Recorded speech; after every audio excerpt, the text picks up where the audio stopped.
तो दोस्तों आज की इस वीडियो में हम लोग दो इंपॉर्टेंट डिफेंस न्यूज को कवर करने जा रहे हैं, जिसमें से एक जुड़ी हुई है ब्रह्मोस को लेकर तो दूसरी जुड़ी हुई है S-400 को लेकर, S-400 के नए नामकरण को लेकर, उसके देसी वेरिएंट को लेकर और साथ ही उसके टेस्ट को लेकर। तो वीडियो में एंड तक बने रहिए और खंडवा डिफेंस फैक्ट को सब्सक्राइब जरूर कर लीजिएगा।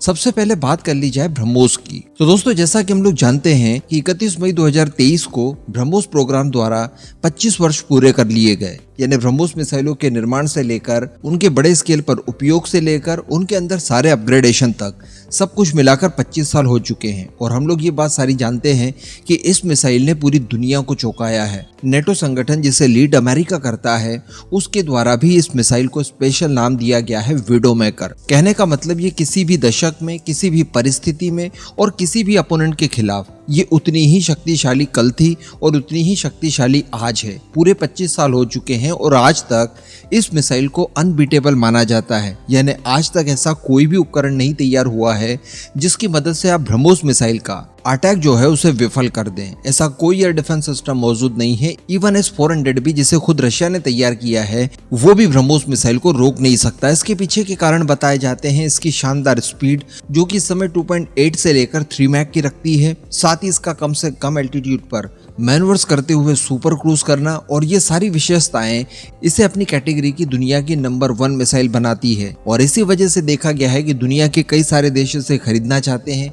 कुछ देश पॉलिटिक्स की वजह से खरीद नहीं पाते हैं, तो कुछ देश इसकी कीमतों को लेकर खरीद नहीं पाते हैं। हालांकि इसका पहला एक्सपोर्ट ऑर्डर हम लोगों ने कंप्लीट कर दिया है, जो कि फिलीपींस था। इसके बाद खबरें निकल कर ये आ रही है कि थाईलैंड भी इस मिसाइल को खरीदने में इंटरेस्ट दिखा रहा है। आने वाले कुछ समय में कई सारे और देश इस ब्रह्मोस मिसाइल के यूजर्स बनने जा रहे हैं। इसके साथ साथ बताया जा रहा है दोस्तों कि ब्रह्मोस एरोस्पेस इस समय इसके अंदर इस्तेमाल किए गए रैमजेट इंजन के ऊपर और काम कर रहा है, उसे और शार्प बनाने की कोशिश कर रहा है, जिससे होगा ये कि इस मिसाइल की जो एग्जिस्टिंग मिसाइल है हमारे पास, इसकी स्पीड बढ़ जाएगी। और बताया जा रहा है कि इसकी स्पीड 2.8 मैक से बढ़ाकर लगभग 4.5 मैक तक लेकर जाया जाएगा। तो अल्टीमेटली ये नियर हाइपरसोनिक मिसाइल हो जाएगी थोड़े से अपग्रेडेशन के बाद। उसके बाद भी हम समझ सकते हैं कि और नए एयर डिफेंस सिस्टम भी अगर दुनिया में बनते हैं तो उनके सामने भी ये अनबीटेबल रहेगी, क्योंकि इसकी स्पीड ऑलमोस्ट हाइपरसोनिक तक तो पहुंची गई है। किसी भी मिसाइल को 5 मैक की स्पीड चाहिए होती है एक ट्रूली हाइपरसोनिक मिसाइल कहलाने के लिए, तो 4.5 मैक तक पहुंच जाना भी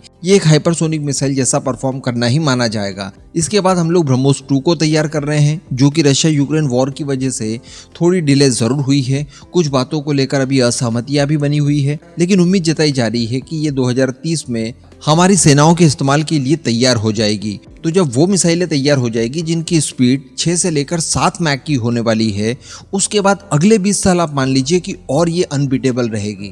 तो अल्टीमेटली 2050 तक भारत के पास इस तरह की मिसाइलें होंगी ब्रह्मोस के तौर पर, जो कि दुनिया के कोई एयर डिफेंस सिस्टम रोकने की क्षमता नहीं रखते। तो ये भारत की बहुत बड़ी उपलब्धि होगी, और यही कारण देखने के लिए मिला है कि भारत की तीनों ही फोर्सेस इसके अंदर बहुत ज्यादा इंटरेस्ट ले रही है। और इसी वजह से इसके अलग अलग वेरिएंट्स बनाए जा रहे हैं। इवन जब वार्निंग वगैरह देनी होती है तब भी हम लोग इसी मिसाइल का इस्तेमाल करते हैं, ताकि दुश्मन को हमारी कैपेबिलिटी का पता चल जाए।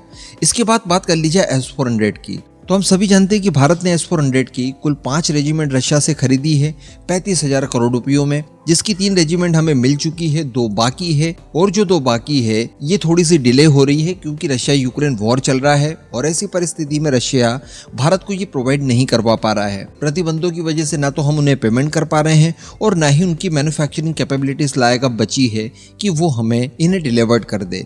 अब दोस्तों इसी पीछे खबर निकल कर आई है, और खबर कुछ इस तरह की है कि पिछले महीने भारतीय वायुसेना ने नॉर्थ ईस्ट के इलाके में एक एक्सरसाइज की थी, जिसे पूर्वी आकाश नाम दिया गया था। इस एक्सरसाइज की अगर बात की जाए तो इसमें सुखोई शामिल थे, रफाल थे, हमारा तेजस फाइटर जेट था, साथ ही हमारा लाइट अटैक हेलीकॉप्टर यानी प्रचंड था। और इससे भी बड़ी बात कि इस एक्सरसाइज में पहली बार शामिल किया गया था S-400 को भी। जी हाँ, और दिन और रात दोनों ही तरह की परिस्थितियों में इन सारे वेपन्स को और भारतीय वायुसेना की रेडीनेस को यहाँ पर टेस्ट किया गया, उसको लेकर अभ्यास किया गया। तो वैसे स्पष्ट तौर पर तो खबरें इस तरह की नहीं आ रही है, लेकिन ये माना जा सकता है कि अगर S-400 इस एक्सरसाइज का हिस्सा था तो डेफिनेटली इस दौरान इसके टेस्ट फायर भी किए गए हों और उस दौरान इसकी परफॉर्मेंस भी चेक की गई हो। साथ ही जो फ्रेंड्स एंड फॉ वाला सिस्टम होता है किसी भी एयर डिफेंस सिस्टम में, संभवतः उसको भी परखने की यहाँ पर कोशिश की गई हो। इसके साथ साथ बताया जा रहा है दोस्तों कि भारत द्वारा S-400 का स्वदेशी नामकरण कर दिया गया है। जी हाँ, और आपको जानकर खुशी होगी कि भारत द्वारा इस्तेमाल किए जाने वाले S-400 को अब सुदर्शन नाम से जाना जाएगा। सुदर्शन हम सभी जानते हैं भगवान कृष्ण और भगवान विष्णु का प्राइम वेपन है, तो उसी नाम से इसे जाना जाएगा। ये भी उतना ही शक्तिशाली रहे भारत की रक्षा के लिए, इसको लेकर प्रार्थना कर सकते हैं। अब दोस्तों यहाँ पर बड़ी बात देखने के लिए ये मिली कि भारत अपने पड़ोसियों के साथ कुल 15,000 किलोमीटर की बाउंड्रीज शेयर करता है, पाकिस्तान और चाइना दोनों के साथ मिला जुला कर। अब इसकी निगरानी करने के लिए ये जो 5 रेजिमेंट हम लोगों ने S-400 की खरीदी है, ये पर्याप्त नहीं है, क्योंकि अगर केवल चाइना की बात की जाए तो 3,488 किलोमीटर की सीमा हम लोग उसके साथ साझा करते हैं, जो कि अलग अलग सेक्टर्स में बटी हुई है। एक सेक्टर जम्मू एंड कश्मीर का है, दूसरा हिमाचल प्रदेश वाला है, उसके बाद उत्तराखंड है, सिक्किम है और साथ ही अरुणाचल प्रदेश है। और ये पूरी की पूरी सीमा काफी ज्यादा संवेदनशील है। तो अगर हम लोग S-400 की रिक्वायरमेंट की बात करें तो ये पांचों की पांचों रेजिमेंट इस पूरे इलाके में हमें डिप्लॉय करनी पड़ेगी। तो फिर हम लोग पाकिस्तान की सीमाओं पर क्या डिप्लॉय करेंगे?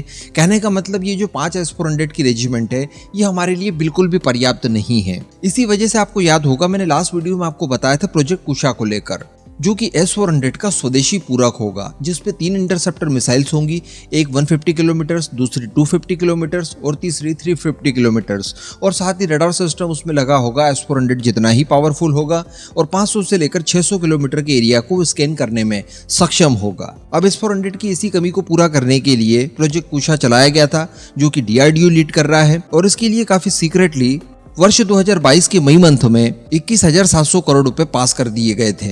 तो बताया जा रहा है कि अब इसकी भी 5 रेजिमेंट तैयार करने की तैयारी इस समय DRDO कर रहा है और 2029 तक ये बनकर पूरी तरह से तैयार हो जाएंगे और इनकी डिप्लॉयमेंट हम लोग कर पाएंगे। तो इस तरह से भारत की पूरी सीमाएं पूरी तरह से प्रोटेक्ट हो पाएगी। इस पूरे मुद्दे पर आप आपका जो भी मानना हो नीचे कमेंट करके जरूर बताइएगा।